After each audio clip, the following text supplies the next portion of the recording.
So very good evening to everyone. अक्सर हमारे मन में सवाल आता है कि हम तपस्या किसे कहते हैं, तप क्या है और क्या ये सामान्य दिनचर्या में इसे कैसे अपनाया जाए। क्योंकि हर एक आदमी जंगल में बैठ के तपस्या तो कर नहीं सकता जा कर के, तो भक्ति योग भी संभव नहीं है, ज्ञान भी ऐसे संभव नहीं है। केवल कर्म योग ही ऐसा योग है या कर्म ही ऐसा है जिसको संसार में रहते हुए हम बहुत प्राप्त कर सकते हैं इससे सिद्धि, और हम इस डेली लाइफ में ही तप कर सकते हैं। ठीक है, तो आपको डेली लाइफ में कैसे तप करना है जिससे आपको कर्म से सिद्धि प्राप्त हो जाए। आप नॉर्मल काम करिए और आपको सिद्धि मिल जाए, क्योंकि ये काफ़ी हद तक प्रैक्टिकल है कि हर आदमी जंगल में बैठे या ज्ञान की खोज में जाए, ये सब संभव अब नहीं रह गया है इस किस्म की लाइफ स्टाइल में। तो देखिए, हर जगह प्रचुर मात्रा में तपस्या करने का मौका है। एक दिन में आप 50 जगह तप कर सकते हैं। मैं हर चीज़ को छोटे छोटे तरीके से समझाता हूँ। जैसे मान लो तुमको तुरई की सब्ज़ी नहीं पसंद है, तुम्हें टिंडे की सब्ज़ी नहीं पसंद है, ठीक है, तुम्हें पिज़्ज़ा बर्गर ही पसंद है या तुम्हें राजमा ही पसंद आता है, तो हफ्ते में एक दो दिन टिंडे बनवा के खाओ। तुम्हारा तप है।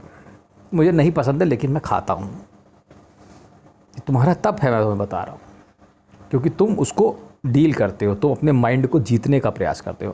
क्योंकि ऐसा नहीं है कि टिंडे खाए नहीं जाते, लेकिन जब तुम टिंडे को देखते हो, तुरई को देखते हो, तो तुम्हारे मन में नहीं तुम्हें अच्छा लगता है, ठीक है। तो वो तुम्हारा तप है। तो ऐसे जो चीज़ें तुम नहीं करना चाहते हो, या तुम्हारा मन जो कहता है, जो माइंड कहता है ये मत करो, ये अच्छा नहीं है, अच्छा नहीं है, ये नहीं, थोड़ी देर और सो लें, ठीक है, थोड़ी देर और सो लें, थोड़ी देर उसी वक्त उठो और चल दो, तो तुम वो चेन को ब्रेक करोगे। किसको ब्रेक करोगे? You will break those chains, the invisible chains जिन्होंने तुम्हें जकड़ रखा है। और वो तुम्हारा तप है। वहाँ पर हर क्षण तप है, मैं तुम्हें बता रहा हूँ। हर विचार एक तप है, हर विचार से एक तप पैदा होता है, समझे। जैसे मान लो, अब इसको ज़रा गौर से समझेंगे। जैसे लॉकडाउन पीरियड है, मान लीजिए कोई महिला है, वो घर में सब काम कर रही है, घर में 5 और लोग हैं, सारा काम वही कर रही है, अब बाकी 5 लोग बैठे हैं। वो खाना बनाते हो, उसके दिमाग में ये विचार आएगा, मन कहेगा ये केवल तू ही कर रही है, बाकी सब बैठे हैं। मन बार बार तुझे टोकेगा। पर अगर तू वीर है तो तू कहेगा नहीं, ये 5 जो बैठे हैं यही भगवान ने मेरे लिए बैठाए हैं, ये परिस्थिति परमेश्वर ने ही पैदा की है, इन 5 को खिलाना, इनकी सेवा करना ही मेरा कर्तव्य है। ये उस महिला का तप है। और अगर वो जीत जाती है इस तप में 5 साल 10 साल में, तुम देखोगे वो कितनी ताकत आ जाती है, तप का कितना बल है, तुम तब समझोगे उसको, उस महिला के अंदर, समझ रहे हो। लेकिन दुख की बात है कि महिलाएं अब ऐसा नहीं करती हैं। वो ट्रिक्स लगाती रहती है कि कैसे मैं काम से बचूं, कैसे मैं मैके भाग जाऊं। तो तुम तप करना ही नहीं चाहते हो डेली लाइफ का। ऐसा नहीं है कि डेली लाइफ में तप नहीं है, डेली लाइफ ही एक तप है। मैं तो कहता हूँ पूरी लाइफ ही एक तपस्या है, अगर इसे गौर से देखा जाए। ये एक उदाहरण था। दूसरा उदाहरण लेते लाइफ की परिस्थिति का।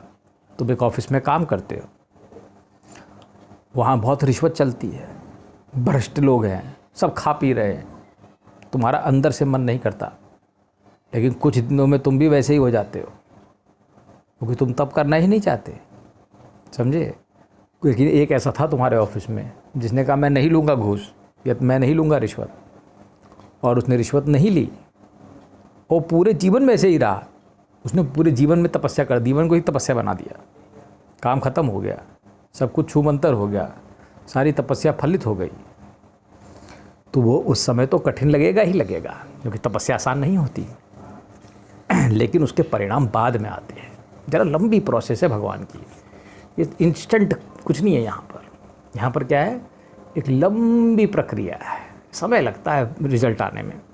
और जब रिज़ल्ट आ जाएगा तो तुम ऐसे आवाज़ दोगे, वो आ जाएगा तुरंत, हर समय आ जाएगा तुम्हारे पास।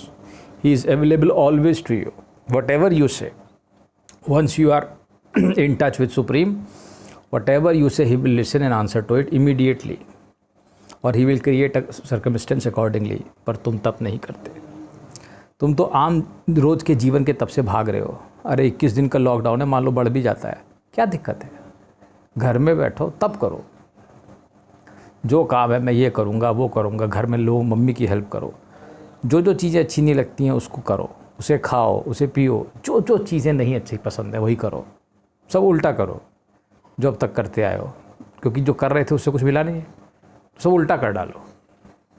अब ये नहीं कि उल्टा कर डालो का मतलब उल्टा ही कर डालो। और उदाहरण लेते हैं। मान लो तुम एक स्टूडेंट हो, किसी स्कूल में जाते हो। तुम बहुत होशियार नहीं हो, बट बहुत मूर्ख भी नहीं हो, ठीक ठाक हो। और हर समय तुम्हें तो कभी भी जो ज़्यादा पढ़ने वाले बच्चे हैं या कम पढ़ने वाले बच्चे हैं, किसी का भी मजाक मत बनाओ। कोई बच्चा मोटा है, पतला है, लोग हो सकता है तुम वहाँ पर ताने मारते हो कुछ चीज़ को लेकर के। मान लो तुम मोटे दिखते हो या पतले दिखते हो या कुछ और कोई बात है, तुम उसको सहो, ऐसे सहो कि बस आनंद ही लेते रहो। सोचो कि परमेश्वर कह रहा है, मैं तुम्हें यही तो कह रहा हूँ, सुनने की कला विकसित करो। तुम देखोगे जब तुम्हें भी पता ही क्या है, जब तुम देखोगे कि सिर्फ परमेश्वर ही बोल रहा है तुमसे। ये ऐसी खूबसूरत चीज़ है कि तुम समझ नहीं सकते, मैं तुम्हें बता नहीं सकता। तुम देखोगे जो ताने भी मार रहे हैं, अगर तुम सिद्ध हो गए तो वो परमेश्वर की आवाज़ है। यहाँ उसके अलावा कोई है ही नहीं दूसरा। कमाल है वो, मैं तुमसे कहता हूँ, कमाल। तुम यकीन ही नहीं कर पाओ, ऐसा कमाल है वो। और तपस्या करो। तो तुम कहीं गए इंटरव्यू के लिए, ठीक है, जॉब इंटरव्यू था, मान लो, और कोई दूसरी परिस्थिति लेते हैं। तुमने देखा कि इंटरव्यू में तुमसे भी कोई ज़्यादा जिसको नौकरी की इच्छा थी वो आया था, तुमने उसके लिए अपनी नौकरी छोड़ दी, या कुछ ऐसा किया तुमने कि तुम्हारा इंटरव्यू अच्छा नहीं हुआ। बहुत बड़े बड़े तप हो सकते हैं, ठीक है। तो इस चीज़ को तुम्हें बारीकी से देखना हो। इसके अलावा जैसे मान लो कहीं दान देने की बात है, तुम्हारे पास तुम्हारा कोई रिश्तेदार बीमार हो गया, तुम्हारे पास 2 लाख रुपए थे, तुम्हारे बेटे का भी एक जगह एडमिशन होना था 2 लाख रुपए में, और 1.5 लाख में उसका भी इलाज होना था, क्या करोगे तुम? जब ऐसी खूबसूरत परिस्थिति में तुम्हें फंसाया जाए और बनाई जाए, तो मैं तुम्हें कहता हूँ जो कठिन रास्ता है वो चुनना, सस्ता सरल वाला नहीं। अपने लिए कुछ नहीं, अपना घर परिवार ना। अगर तब करना है, नहीं करना है तो यही करो, फिर मर जाओ। तो उसके जो बीमार है, जिसकी इमरजेंसी है, उसको दे दो, कोई बात नहीं, बेटे का एडमिशन अगले साल हो जाएगा, ठीक है। तो प्रयास करो कि जब तब का मौका लगे तो छोड़ो नहीं। एक प्रेयर है, and God give me some chances to do some goods every day. तो भगवान मौके भी नहीं देता, ये भी तो एक बात है। और जो मौके पे चूको मत, मौके पे लगा दो चौका, समझे। और मौके पे चौका हमेशा कठिन होता है, बड़ा विष की तरह लगता है। पर तुमसे सच कहता हूँ, एक बार ये विष पी लो और फिर उसके बाद देखो क्या अमृत है। ब्रह्मानंद का आनंद लोगे, सच कहता हूँ, ब्रह्मानंद का आनंद, ठीक है। तो हर परिस्थिति में तुम्हारा टेस्ट लिया जाएगा। प्रेमी प्रेमिका का उदाहरण ले लो। प्रेमिका चली गई तुम्हें छोड़ के, तुम अकेले पड़े हो, ठीक है, बड़ी तकलीफ़ है, सहो, शब्द मत बोलो, बुरा मत कहो, कोसो मत, यही तप है तुम्हारा। छोड़ के भी चली गई, धोखा भी दे दिया तो भी तप करो उसमें, नहीं होने दूंगा, कोई गाली नहीं, मन से भी नहीं, मन से कुछ ना निकले। मौका दिया गया है तो डील करो। यही तप है बस, यही जीवन का तप है बस, और कुछ नहीं। सहना ज़रूरी है, एक सीमा तक है बस, ये भी कह देता हूँ। कोई चीज़ गलत हो रही हो तो उस पर ज़रूर बोलो, ठीक है। लेकिन अगर तप नहीं करोगे, सहोगे नहीं, धैर्य नहीं विकसित करोगे, विवेक नहीं उत्पन्न होगा, तो कुछ नहीं हो पाएगा, ठीक है। तो जीवन में जब भी तपस्या का मौका लगे, तप का मौका आए, तो भागो नहीं, उसे करो। और तभी तुम इस डेली रूटीन की ही लाइफ में तप कर, ठीक है। जब किसी चीज़ को करने का मन ना करे तब उसे कर डालो, तब तो बात है, नहीं तो बात ही क्या है। जो अच्छा लगता है वही करते तो क्या बात है, कोई बात ही नहीं। ठीक है, चलो फिर ठीक है, ओके, थैंक यू।